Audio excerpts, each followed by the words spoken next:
automobile. Là, on est à côté de cette magnifique Porsche. Voilà, est-ce que tu peux un petit peu nous la présenter, s'il te plaît? Tout à fait. Alors, c'est une Porsche GT4. Donc, c'est la version 718 qui est sortie il y a quelques années, qui est aboutie. Et ils viennent de sortir aussi la GT4 RS. Ça, c'est la GT4 normale.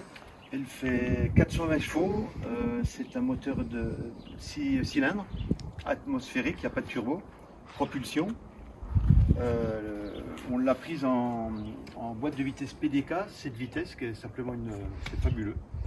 C'est vraiment très précis à conduire et en plus très facile. Donc on peut mieux se concentrer sur la conduite, sur les trajectoires et les freinages, accélération. Par contre, tout ce qui est vitesse, on s'en occupe plus, c'est très bien.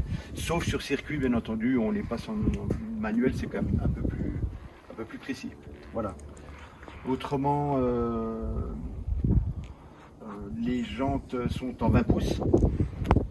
Le moteur, évidemment, est un moteur central, contrairement au Porsche 918 qui a fait le succès de Porsche de tous les modèles 911 où c'est un porte-à-faux arrière.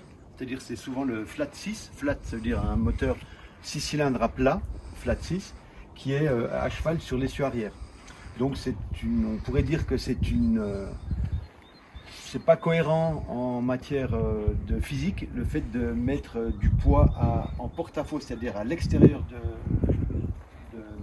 de l'essieu arrière. Par contre, ça a toujours été le concept de Porsche et beaucoup de Porschistes veulent absolument le porte-à-faux, le fameux porte-à-faux de chez Porsche. Par contre, cette voiture, elle était un peu élaborée aussi pour le circuit en GT4, donc c'est un moteur central. Voilà, moteur central, c'est ce qui se fait mieux évidemment pour tout ce qui est rallye et circuit, donc plus pour la compète. C'est moins sympa pour la conduite normale en tourisme, puisqu'on a deux petits coffres, il n'y a pas de place arrière. C'est un choix. Voilà. Elle fait 1450 kg avec le plein d'huile et le plein d'essence. Siège harnais, donc on a la possibilité de mettre soit les harnais en circuit ou alors les ceintures de sécurité. Sur route, elle se conduit mais très facilement comme une voiture normale. Vraiment, c'est vraiment très facile à conduire. Sauf que si on est sur autoroute, c'est peut-être moins confortable puisqu'on a les sièges baquets, on est tout près du sol, on se fait un petit peu taper, c'est un peu le concept. Puisque les amortisseurs sont très durs, très complets. Donc voilà, sur la calandre à l'avant, on a les grosses entrées d'air aussi, on les retrouve ici. Il y en a deux, là, il y en a une centrale ici aussi.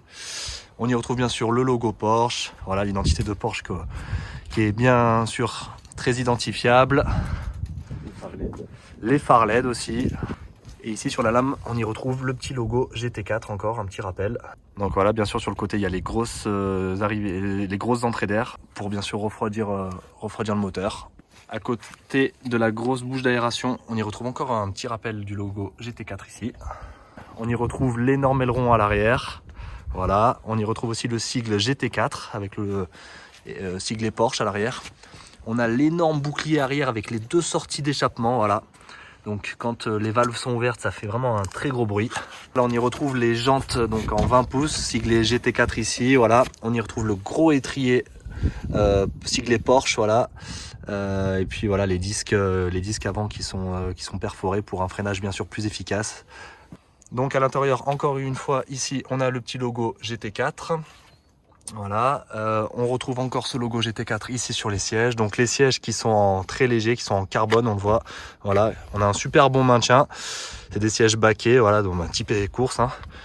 Donc comme on l'a dit tout à l'heure, on peut voir ici le harnais quand on est sur circuit. Voilà.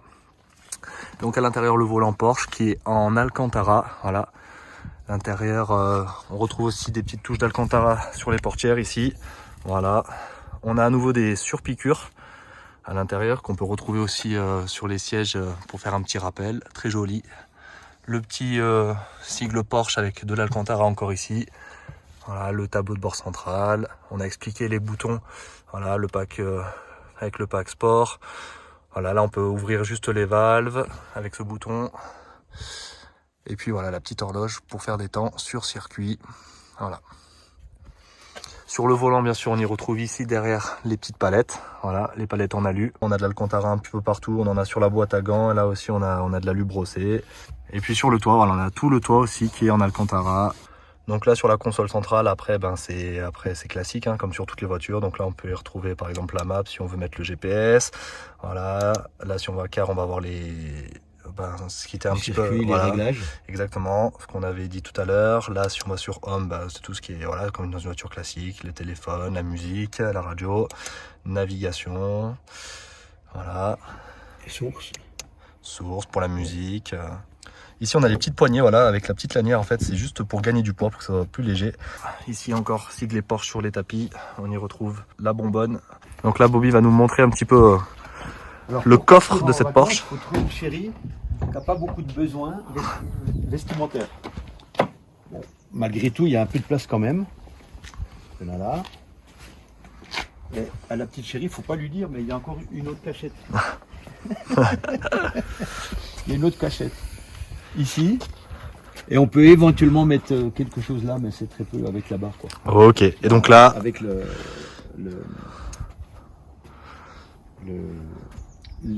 l'arceau de sécurité. Voilà, on y retrouve donc les arceaux pour aller sur circuit. Et donc là, du coup, c'est le moteur qui est caché. Donc, voilà.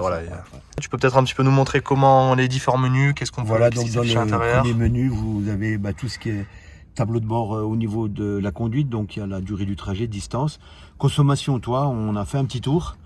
J'ai pas attaqué vraiment, un petit peu, mais c'était rare qu'on passe les vitesses à 8000 tours. On a fait une moyenne de 21,3. Voilà. Okay. Pour une vitesse de moyenne à 53 à l'heure. Ensuite, il y a la pression des pneus. Là, elle est arrêtée, mais c'est vraiment très pratique et très utile, notamment en circuit. Et là, en circuit, on a beau être des maigres pilotes. À 100 grammes, 200 grammes près, on le sent vraiment. Ok. Là, vous avez le chronomètre quand on est en circuit. Juste le chronomètre qu'on retrouve ici, c'est ça? C'est ce que tu me dis? Voilà. Ça, c'est le chronomètre. Ok. Là, c'est les forces, c'est léger. Donc, les pilotes de F1 d'avion, ils se prennent 6G. Et là, ils tombent dans les pommes à peu près. Donc, ils mettent des combinaisons avec une pressurisation automatique. Là, on n'a pas de combinaison et on se prend, je ne sais plus combien on se prend des G. Mais donc, la petite bille rouge, quand on avance très fort, elle va reculer. Quand on va freiner, elle va aller dans le haut. Et puis, à droite, à gauche, ça analyse la force centrifuge en G. Voilà. Okay. Après, il y a le couple moteur qui est intéressant aussi.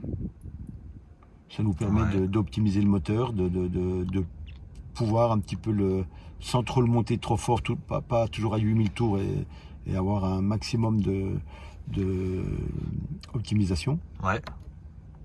Là, en haut, c'est la vitesse c'est la température de l'eau, au milieu température de l'huile, et après c'est la pression en barre de l'huile. Voilà. Calendrier, heure et degré. Ok. Le pack PDK Sport, ça nous met en position circuit. Donc on a l'ouverture d'échappement qui font un bruit plus sympa et qui nous donne un peu plus de chevaux. Ouais. Les amortisseurs sont plus raides. Ouais. Voilà. Et puis après, on peut couper l'ESC et l'ESC et le TC, c'est-à-dire que l'anti-patinage et l'anti-freinage. Enfin, ne pas patiner au freinage et ne pas patiner à l'accélération. Par contre ça, vu que c'est une propulsion, donc les roues motrices arrière, faut faire attention parce que ça peut partir assez vite. Malgré que ce soit un moteur central, ça a tellement de chevaux par rapport au poids, 1450 kg, il faut être précis, autrement ça part vite. Un modeste conducteur, et je ne m'appelle même pas un pilote, on a fait avec des amis, là, on a tourné sur circuit. Il y avait des gens qui étaient en GT3, donc la GT3 elle fait rêver tout le monde, la 911 GT3, une bête de course. Honnêtement, on les suait, on en doublait certains. Donc on était content de pouvoir se taper des GT3. Alors peut-être les pilotes n'étaient pas des pilotes, mais il se dit que la GT4 serait environ dans les mêmes performances qu'une GT3. Si tu devais donner entre 1 et 3 qualités pour toi à cette voiture? Maniabilité, précision, aisance. Ok, et entre 1 et 3 points négatifs, si tu en trouves sur cette voiture pour toi? Manque de confort et de polyvalence en tourisme. Elle a été élaborée pour aller sur circuit. Ouais, elle est typée course, donc voilà. Il manque de polyvalence en voiture de tourisme, mais elle n'a pas été prévue pour le tourisme. Et donc parlons un petit peu des choses qui fâchent. Avec cette voiture, tu dirais que tu consommes combien en moyenne quand tu es en conduite normale et quand tu appuies Conduite normale, il y a tellement de chevaux que pour rouler à 130 sur autoroute, j'ai pas regardé, mais on doit être à 2000 tours. Donc là, on consomme très peu. Par contre, quand on attaque en circuit, c'est comme tout, on doit être entre 20 et 30 litres, hein, tout dépend comment on conduit, tout dépend du circuit, etc. quoi. Mais bon, c'est vrai que quand on fait du circuit, c'est pas tous les jours. Donc on fait peu de kilomètres, donc c'est pas trop. Ça nous fâche pas trop. Et donc du coup, toi, cette voiture, tu l'as achetée dans l'idée de te faire plutôt plaisir sur circuit. C'est pas pour rouler au quotidien avec. Absolument. Voilà. Pour rouler tous les jours, C'est- avec des vitesses limitées à 120 et tout, ça n'a pas de sens. En plus, on se fait secouer quand même. Mais c'est surtout pour rouler sur le circuit. Tu roules régulièrement sur circuit, toi ou... J'habite un peu dans des régions de montagne où il y a beaucoup de cols, donc on peut se faire des cols quand il n'y a personne. Et franchement, c'est très très agréable. C'est un kart. C'est un kart. Donc elle fait 420 chevaux. Bon, il y a des voitures maintenant qui montent à 600, 700 chevaux. On peut les gonfler encore plus. Mais franchement, avec le rapport puissance-poids, le moteur central, elle est hyper bien équilibrée. C'est fabuleux. Alors c'est fabuleux dans les cols et sur le circuit. Donc c'est déjà bien. Ok, et ben super, je te remercie pour la présentation, c'était top. Merci. Ciao.